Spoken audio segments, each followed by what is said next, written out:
After a bad breakup a few years ago, I decided it was time to do something radical to change my life. You see, I was tired of being predictable. I was tired of being a third-shift factory worker. Hell, I was tired of always being overlooked for raises, for long-term commitments, for everything. I had tried to change my life in the past and always failed. But this time, it would work. And until that spring, I had never been out of state. And ever since Rebecca left me for, what's-his-name, a trust fund boy, I'd always been dwelling on ways to escape my dreary existence. And one day, I was getting ready for work and my email notification sounded on my phone. See the world and get paid to do it. Kitchen manager needed for the Carpe Diem. Interesting. There were a few details in the ad about the job, but it gave 2 phone numbers, one toll-free and one for locals in California to call.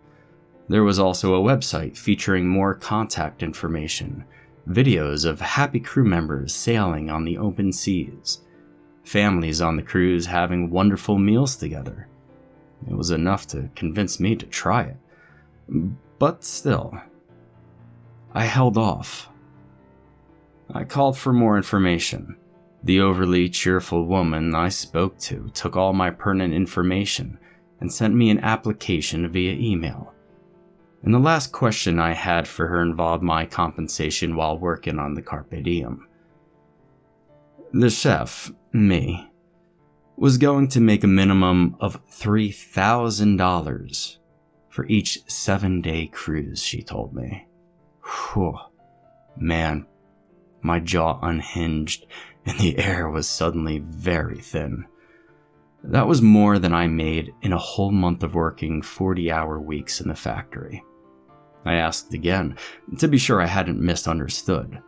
And laughing, she told me again, $3,000 for each 7-day cruise, and there was a bonus for the longer cruises. If the cruise was set for a month, I would receive $15,000 plus a $2,500 bonus for remaining in my position and at sea for the duration. I must say that when I hung up the phone, I was ecstatic.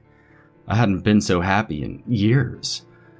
It looked like my life was finally going to turn around.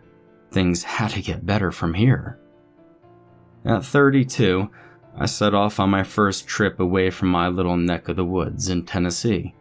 I drove to the airport and boarded a plane headed for California, setting off on an adventure that would change my life forever, in ways I never could have imagined at the time.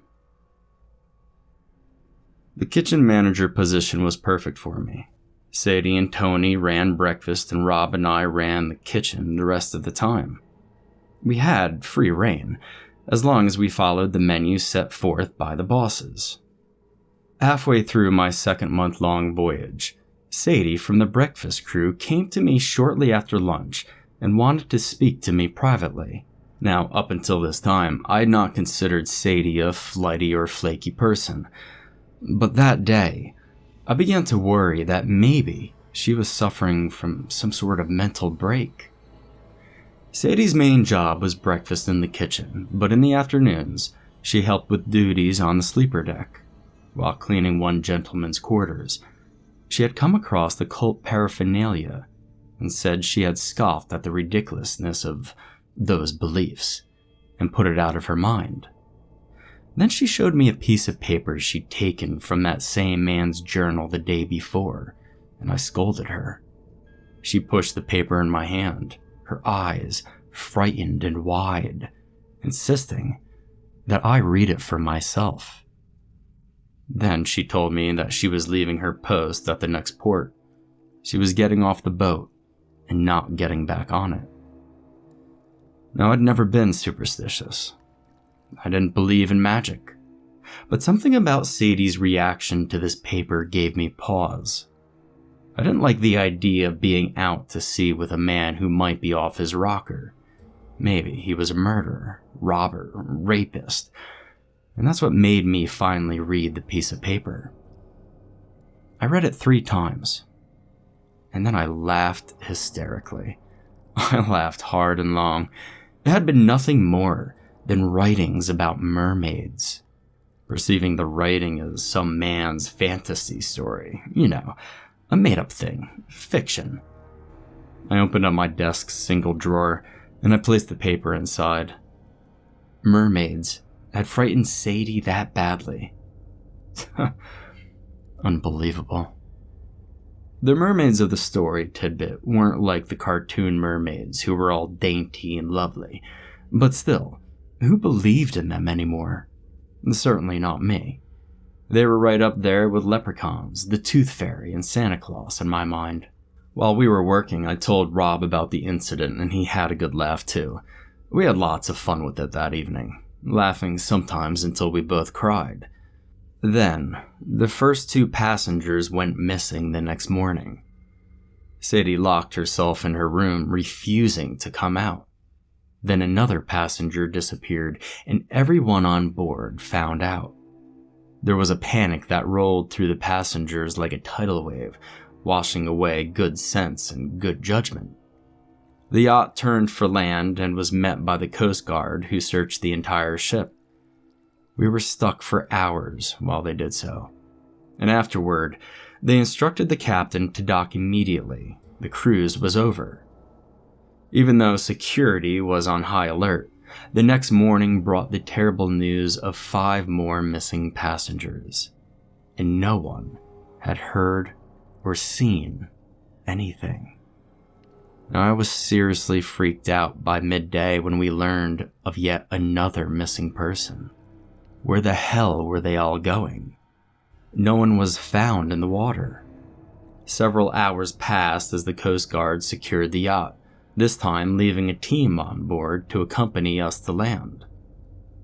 They set out a special team to search the surrounding water with special equipment as well. But that night, I woke up hungry and thirsty. Making my way down the tight corridor to the kitchen, I was questioned by the boat's security guy wielding a gun. And finally, I was allowed to pass. After a sandwich and 2 bottles of water, I debated on going back to my room. I really didn't feel like going through the Spanish Inquisition again while having a gun pointed at my chest, though. My tiny office had never looked so inviting. There was a really uncomfortable cushioned chair in front of my desk that would do. I decided on staying there. With the door closed, I sat in the chair and propped my feet on the desk. Surprisingly enough, I was falling asleep only after a few minutes. But then, the violent tipping of the yacht tossed me sideways into the floor the next morning. My arms and legs were asleep, dead, useless. Groaning, I rolled to my back and the yacht tipped in the other direction. Slowly, I regained use of my limbs and struggled to my feet. There wasn't supposed to be rough weather for the duration of this voyage, but the yacht kept tipping as if it were being tossed on a rough sea. The gun-happy security guy was absent as I went into the corridor. Doors stood open and moved with the swaying of the ship. The entire lower deck had an odd, abandoned feel to it as I passed through. Thinking another passenger had gone missing, I hurried up another deck and started for the outside door when I realized everything was very quiet, unnervingly quiet, and empty.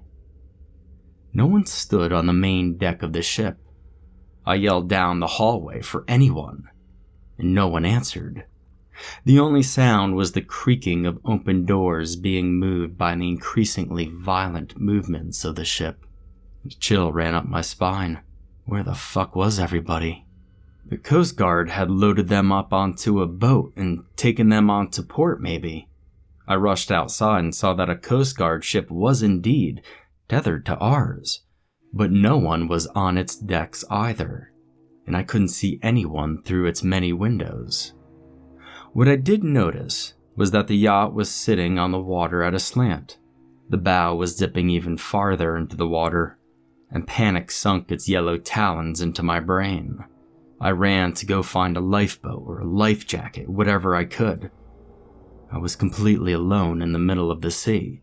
I didn't even know exactly where by then because we had been rerouted toward land early, and our yacht was sinking. The lifeboat was the kind that you yank the cord and it self-inflates. It was meant for only a few people, so surely I'd be okay alone. My cell phone was back in my room, and I didn't dare run back for it. The bow was even lower into the water, and as the ocean slapped against the hull, the water now rushed over the deck. That water would flow the lower levels soon, and I would be trapped if I was down there. If I could get to the Coast Guard ship, I'd be fine. I could radio for help. First order of business was getting off the Carpe Diem before it went under. Working up a good deal of bravery, I moved toward the sinking ship and jumped into the water with my inflated lifeboat. I'm laughing, 'cause I made it. I paddled toward the Coast Guard ship. It was still tethered to the Carpe Diem. There was no way to board the ship from the facing side, so I paddled toward the back. And it turned out there was no way to board at all. If the tether had been loose, I could have at least tried to climb it, but it wasn't, and I couldn't. I was stuck in the little lifeboat, bobbing on the water, totally at its mercy. The movement of the water would push me away from the ships, and I'd let it for a while, then I'd paddle back to the ships, and this continued until dusk. And I was too tired to panic by then. I was hungry and thirsty too. I'd not taken time to grab food or water, only thinking about getting off the sinking boat, which was still amazingly above water. Barely, but still above water. Lying on my back, I stared up at the stars and hoped someone would come soon to check on the Coast Guard ship. Those things couldn't go abandoned and nobody would notice, right? Sleep came too easily, and I drifted off several times, each time waking with a start as the lifeboat was jerked violently to the side and away from the ships. I leaned over the side, and I began to paddle back to the ships, and my paddle hit something under the water. I froze. There shouldn't be anything there except water. My first thought was shark, followed by dead body. Is that where the missing passengers had ended up? After a few minutes of thinking, curiosity piqued, and no shark fins in sight. I put the paddle back in the water and searched around for whatever I'd hit before. And I skimmed something solid again, but it didn't feel dead. It moved under my paddle. It moved against it, and I let go of the paddle. It floated 2 feet from me, and I reached for it. Whatever was in the water nudged the paddle and surfaced enough for me to see that it had long, blackish hair and bony spines along its body. The paddle was duly forgotten.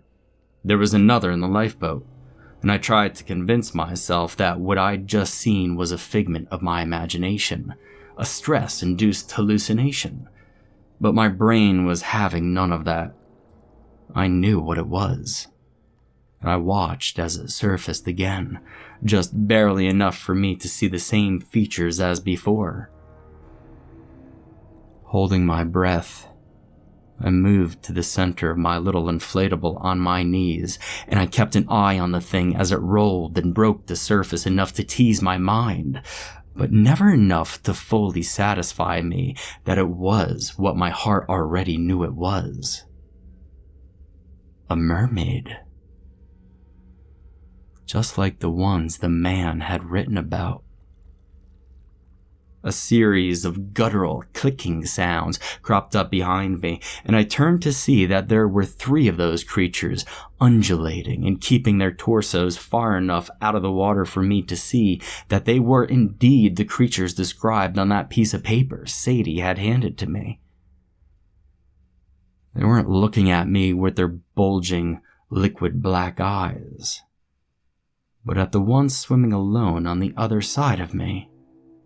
They seemed to be urging it on to some action, One silently moved to the edge of the inflatable. It was looking directly at me, the humanish face sneering, its sharp little teeth glinting orange in the last rays of the dying sun. I raised the paddle to defend myself. The mermaid's tail, long and thin, full of tiny spikes at the end, darted forward and ripped a hole in the lifeboat, and he looked at the other creature again. They communicated in that clicking and gurgling language as I frantically tried to stop the inflatable from sinking. The three backed away as I struggled. It was no use. The lifeboat was going to sink, much quicker than the yacht. The lone creature moved closer to me, and the water started lapping over the deflated sides of my lifeboat. The three disappeared under the water in that weird, silent way they had of swimming, diving, surfacing, and then it was just me and the single creature. It moved close enough to push the side of the inflatable underwater, and I hit it with the paddle. A good whack to the head. The creature screamed, backed away, and then went under the oily black surface of the water. Thinking that I had wounded it badly enough to secure my escape, I started swimming for the tether between the ships. The Carpe Diem had sunk far enough that I could perhaps reach it and climb to the Coast Guard ship. As I stretched up for the tether, something bumped my ankle hard enough to tip me away from the tether. Something wrapped around my foot again and began to drag me under. Struggling, I kicked at the thing, and the tether remained just out of my reach. As the creature pulled me under, its arms wrapped around my hips, I struggled harder to get away, and seawater filled my mouth. I was going to drown out there in the middle of nowhere. In the middle of a full-blown panic, I tried to put my fingers through the creature's eyes. Its grip loosened, and I kicked at it hard enough that it thumped the hull of the yacht, and I slammed into the hull of the other ship. Coughing up water, I reached for the tether again. The creature stayed under the surface and moved toward me again. Using the ship's hull for leverage, I waited until just before it could grab me again, and I pushed off, aiming for its shoulders. I kicked down as its torso passed under me, and it gave me just enough lift to finally reach the tether. Now I can't remember exactly how, but I did get aboard that Coast Guard ship. Just that I had the tether in my hand one moment, and I was standing on the deck seemingly a heartbeat later. I'd never been so terrified in my entire life. I looked over the side, and I saw the creature cresting in the water. It swam the circumference of the ship, stopping at intervals to look up at me. I knew I wasn't safe. All those people disappeared from the yacht somehow, so the creatures had to have found a way onto the ships. I ran to the radio room, and I called out for rescue. When asked why I was communicating from a Coast Guard ship, I stammered that everybody was gone, and I was from the Carpe Diem. They told me to hold steady and remain calm. As if that were possible. They didn't know about these creatures swimming around the ship trying to kill me. In the dark, I watched the waters around the ship as more of the creatures joined the solitary creature. The night was filled with that terrible clicking, gurgling language. And soon, I'd heard scratching noises at the hull. The creatures were helping toss one of the smaller mermaids up towards the deck, and the scratching was from the creature sliding back into the water when it didn't reach the deck. And finally, in the distance, I heard the rotors of a helicopter beating the air. It was the rescue team, and not a moment too soon. There was a loud squelching splat as one of the creatures landed on the deck. I ran inside and slammed the door, ran up the steps into the top level and shut myself in the square glass cubicle with the communication equipment. The squelching, dragging sounds from the deck grew louder. A sound like a wet hand drawn down glass, sounded directly behind me, and I couldn't turn to face it. I kept my eye on the light from the chopper, hoping against hope that they got to me before those things did. The searchlight from the chopper cut through the night like the sword of St. Michael and ran those creatures back into the water. The team carried me out onto the deck and into the chopper. As we lifted off, I could see the full body smudge on the glass of the top deck. Well, believe it or not, but that's my story. The missing people were never recovered, and the whole incident was covered up. It was splattered across the headlines that the Carpe Diem sank and all the passengers perished. It wasn't a lie, but it was misleading. I didn't have the heart to contradict the stories. Who'd believe my story anyway? I was perfectly satisfied to go back to my boring, predictable life in my boring little hometown in Tennessee, far away from the ocean and any creatures from the deep.